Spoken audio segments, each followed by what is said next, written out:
Hello friend, myself Satyajit Deshmukh, Head of the Department of Computer Engineering, NIT Polytechnic Nagpur. Our today's topic is normalization. Let's start our topic.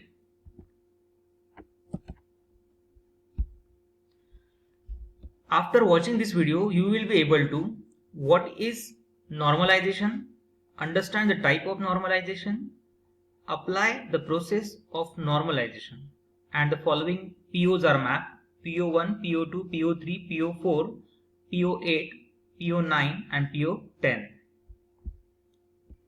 First, what is normalization? Normalization, it is a process of reducing the redundancy of data in the table and also improve the data integrity.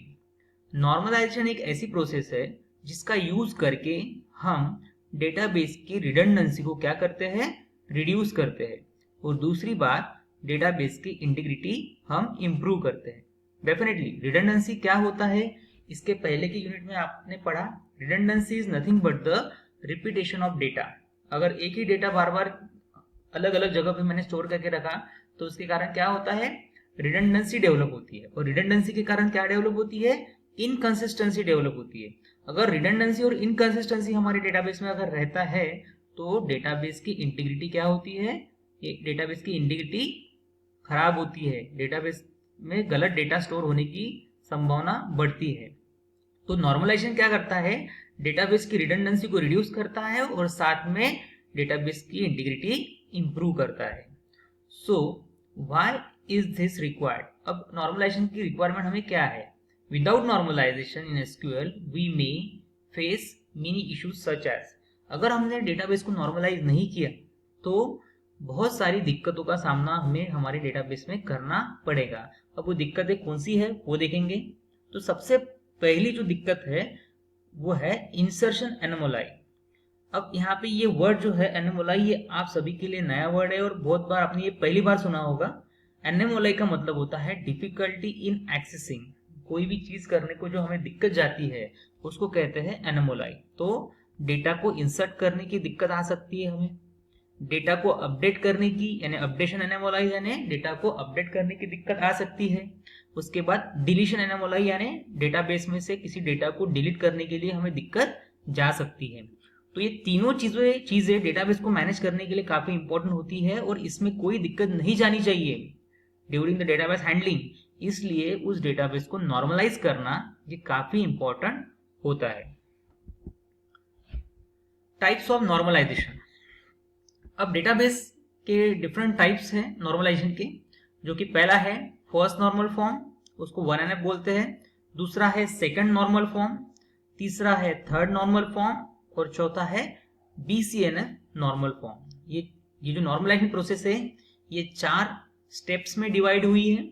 हम database को first normal तक normalise कर सकते हैं, उसको second normal तक normalise कर सकते हैं, उसको थर्ड नॉर्मल तक नॉर्मलाइज कर सकते हैं, या तो फिर अगर आवश्यकता पड़ती है तो उसको BCNF नॉर्मलाइजेशन भी अप्लाई हम कर सकते हैं. अभी हम 1 by 1 नॉर्मलाइजेशन के टाइप्स पढ़ेंगे. तो सबसे पहला हमारा टाइप है first normal form, that is 1NF. First normal form. In this normal form we tackle the problem of atomicity. Here, atomicity means value in the table should not be further divided. In simple term, a single cell cannot hold multiple value.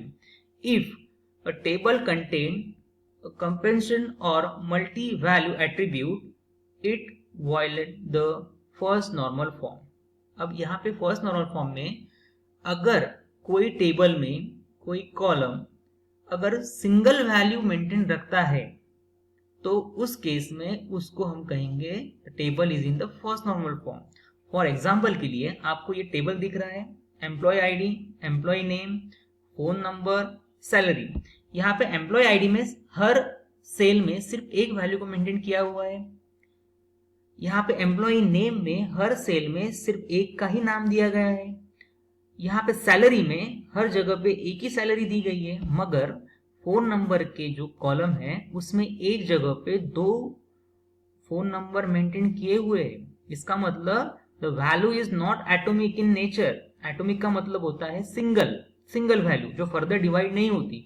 मगर यहाँ पे phone number ये कैसा है, ये atomic नहीं है value. एक ही फोन नंबर के सेक्शन में हमने दो अलग अलग फोन नंबर मेंटेन करके रखे, यानी फोन नंबर दो हिस्सों में डिवाइड हो रहा है, यानी ये वैल्यू एटॉमिक है क्या? फोन नंबर की वैल्यू एटॉमिक हम उसको बोलेंगे क्या? नहीं, क्योंकि ये फिर से दो हिस्सों में डिवाइड हो रहा है, इसमें दो फोन नंबर अलग अलग स्टोर करके रखे हुए हैं। ऐसा अगर टेबल में हमें दिखता है तो उस केस में हम इसको फर्स्ट नॉर्मल फॉर्म नहीं बोल सकते। तो इसके लिए हमें क्या करना पड़ेगा, इस टेबल को फर्स्ट नॉर्मल फॉर्म में कन्वर्ट करना पड़ेगा। तो देखिए हम नीचे देखेंगे किस तरीके से हमने इसको कन्वर्ट किया। In the above table we can clearly see that the phone number column has two value, thus it violates the first normal form condition. Now if we apply first normal to the above table we get the below table as a result. अगर हम इसके ऊपर first normal form की condition apply करते हैं तो हमें ये नीचे वाला रिजल्ट मिलता है, जो कि जो टेबल है वो फर्स्ट नॉर्मल फॉर्म में कन्वर्ट हुआ है। देखिए क्या किया हमने यहाँ पे, जहां पे डबल नंबर रिपीट थे उसके अलग अलग दो सेपरेट रिकॉर्ड बना के उसको डिस्ट्रीब्यूट किया। इसकी वजह से क्या हुआ, यहाँ पे हर सेल में सिंगल वैल्यू और एटॉमिक वैल्यू हमने स्टोर की। इसके वजह से आपको इस टेबल में हर कॉलम में हर जगह पे एटॉमिक वैल्यू दिख रही है। इसका मतलब ये टेबल हमने क्या किया, फर्स्ट नॉर्मल फॉर्म में कन्वर्ट किया। ये जो पहला टेबल था ये फर्स्ट नॉर्मल फॉर्म की कंडीशन को वायलेट कर रहा था।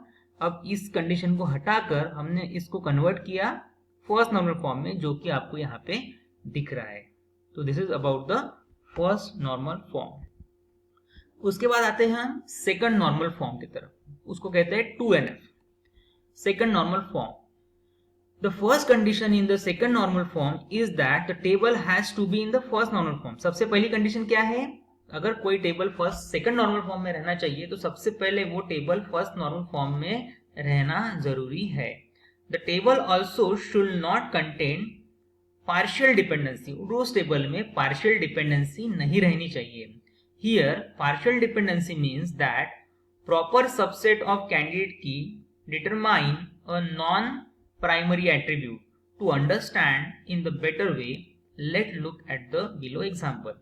अब ये पार्शियल डिपेंडेंसी क्या होती है और वो कैसे हमें रिमूव करना है, ये देखने के लिए हम ये टेबल कंसीडर करते हैं। तो consider table employee ID, department ID and office location.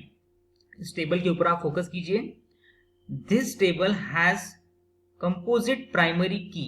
ये टेबल में कंपोजिट प्राइमरी की है, प्राइमरी की है मगर कैसी है, वो कंपोजिट है, यानी दो की को मिलाकर यहाँ पे प्राइमरी की बनी है। पहली की है एम्प्लॉय आईडी और दूसरी क्या है, डिपार्टमेंट आईडी, यानी एम्प्लॉय आईडी और डिपार्टमेंट आईडी, इन दोनों को मिलाकर यहाँ पे हमने प्राइमरी की बनाई है। This is called as a composite key, composite primary key. The non key attribute is office location, और नॉन की एट्रीब्यूट कौन सा है, office location. Non key attribute का मतलब जो यूनिकली आइडेंटिफाई नहीं कर सकता उसको कहते हैं हम नॉन की एट्रीब्यूट, जो कि यहाँ पे कौन है, office location. In this case office location only depend on the department ID. इस टेबल में ऑफिस लोकेशन कौन से कॉलम के ऊपर डिपेंड है, डिपार्टमेंट आईडी के ऊपर डिपेंड है, क्योंकि डिपार्टमेंट जैसे जैसे हम यहाँ पे चेंज करते हैं वैसे उस डिपार्टमेंट के लोकेशन भी क्या होते जाएंगे, चेंज होते जाएंगे। इसका मतलब ऑफिस लोकेशन ये डिपार्टमेंट आईडी कॉलम के ऊपर डिपेंड है। Office location only depend on the department ID which is only part of the primary key. और जो डिपार्टमेंट आईडी है ये क्या है, प्राइमरी की का सिर्फ एक पार्ट है, कंप्लीट प्राइमरी की है क्या, नहीं है। Therefore this table does not satisfy the second normal form condition. इसलिए ये टेबल जो है इस सेकंड नॉर्मल फॉर्म की कंडीशन को सेटिस्फाई नहीं करता है। To bring this table to the second normal form we need to break the table into two part. अब इसको सेकंड नॉर्मल फॉर्म में कन्वर्ट करने के लिए इस टेबल को दो हिस्सों में मुझे डिवाइड करना पड़ेगा, which will be given as below table. ये जो कि हमें नीचे हुए टेबल में दिख रहा है, हमने किस तरीके से उसको ब्रेक किया और सेकंड नॉर्मल फॉर्म की कंडीशन को सेटिस्फाई किया। हमने ये ऊपर वाले टेबल को दो हिस्सों में डिवाइड किया। सबसे पहले हिस्सों में हमने किया है एम्प्लॉय आईडी, डिपार्टमेंट आईडी, ये एक टेबल बनाया, और दूसरे हिस्सों में डिपार्टमेंट आईडी और ऑफिस लोकेशन। इस तरीके से हमने दोनों को भी डिवाइड किया। तो यहाँ पे दोनों भी टेबल सेकंड नॉर्मल फॉर्म की कंडीशन सेटिस्फाई कर रहे हैं। सेकंड नॉर्मल फॉर्म की कंडीशन क्या है? Table is in the first normal form, जो कि दिख रहा है आपको, टेबल फर्स्ट नॉर्मल फॉर्म में है क्योंकि सारे के सारे एट्रीब्यूट ये ऑटोमिक इन नेचर है। और दूसरी कंडीशन है the table also should not contain partial dependency, और इस टेबल में पार्शियल डिपेंडेंसी नहीं रहनी चाहिए, फुल फंक्शनल डिपेंडेंसी रहनी चाहिए। जैसे कि डिपार्टमेंट आईडी किसके ऊपर डिपेंड है? Employee ID is called the full functional dependency, there is no partial dependency. यहाँ पे ऑफिस लोकेशन किसके ऊपर डिपेंड है? Department ID. इसका मतलब ये पूरा ऑफिस लोकेशन सिर्फ डिपार्टमेंट आईडी के ऊपर डिपेंड है। मगर वही पहले टेबल में क्या हो रहा था?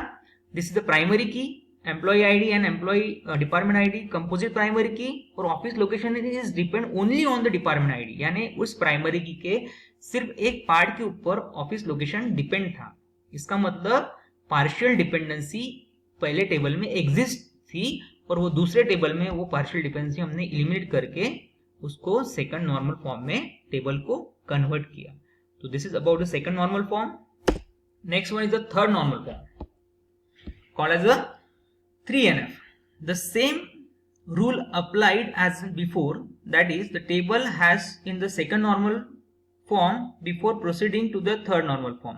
थर्ड नॉर्मल फॉर्म में किसी भी टेबल को कन्वर्ट करने से पहले देखना पड़ेगा सबसे पहली कंडीशन कि वो टेबल सेकंड नॉर्मल फॉर्म में रहना जरूरी है। The other condition is there should be a no transitive dependency for non primary attribute, और दूसरी कंडीशन है कि नॉन प्राइमरी एट्रीब्यूट में पार्शियल डिपेंडेंसी नहीं रहनी चाहिए। यानी जितने भी यहाँ पे नॉन प्राइमरी एट्रीब्यूट्स है, जो नॉन की एट्रीब्यूट जिसको बोलेंगे, उनमें पार्शियल डिपेंडेंसी नहीं रहनी चाहिए, या सॉरी उसमें ट्रांजिटिव डिपेंडेंसी नहीं रहनी चाहिए। That means non primary attribute which does not form a candidate की should not be a depend on the other non-primary attribute in a given table, so as transitive dependency is a functional dependency in which x tends to z, x determines z indirectly by virtue of x tends to y, y tends to z, where it is not the case that y tends to x. अगर x y के ऊपर depend है, y z के ऊपर depend है, तो इसका मतलब क्या होता है? y किसके ऊपर डिपेंड है? डायरेक्टली x के ऊपर डिपेंड है। Let's understand this more clearly with the help of an example. अब इसको अच्छे से समझने के लिए, थर्ड नॉर्मल फॉर्म को समझने के लिए हम एक एग्जाम्पल कंसिडर करते हैं, जो कि आपको यहाँ पे एग्जाम्पल दिख रहा है। Student ID, student name, student subject ID, subject और एड्रेस। उसके बाद in the above table student ID determine student subject ID, subject ID determine subject. इस टेबल में स्टूडेंट आईडी जो है वो सब्जेक्ट आईडी को डिटरमाइन कर रहा है, सब्जेक्ट आईडी सब्जेक्ट को डिटरमाइन कर रहा है। इसका मतलब यहाँ पे ट्रांजिटिव डिपेंडेंसी क्या है? एग्जिस्ट है। Therefore student ID determine the subject, therefore student ID determine the subject. Student ID subject ID को डिटरमाइन कर रहा है, सब्जेक्ट आईडी सब्जेक्ट को डिटरमाइन कर रहा है। इसका मतलब स्टूडेंट आईडी सब्जेक्ट को डिटरमाइन कर रहा है, ऐसा होता है, और इसी को कहते हैं transitive dependency. This implies that we have a transitive dependency and this structure does not satisfy the third normal form. इसका मतलब यहाँ पे ट्रांजिटिव डिपेंडेंसी है और ये थर्ड नॉर्मल फॉर्म को के कंडीशन को सेटिस्फाई नहीं करता है। In order to achieve the third normal form we need to divide the table. अब इसको अगर थर्ड नॉर्मल फॉर्म में हमें कन्वर्ट करना है तो हम इस टेबल को हमें क्या करना पड़ेगा? डिवाइड करना पड़ेगा, और इस तरीके से डिवाइड करना पड़ेगा कि इसकी जो ट्रांजिटिव डिपेंडेंसी है वो निकल जाना चाहिए। तो हमने देखिए कैसे डिवाइड किया, student ID, student name, student subject ID, address को डिवाइड किया, और यहाँ पे सब्जेक्ट आईडी और सब्जेक्ट को अलग से डिवाइड किया। तो यहाँ पे अगर आप ऑब्जर्व करोगे तो यहाँ पे ट्रांजिटिव डिपेंडेंसी ये कंप्लीटली क्या हो गई है? रिमूव हो चुकी है।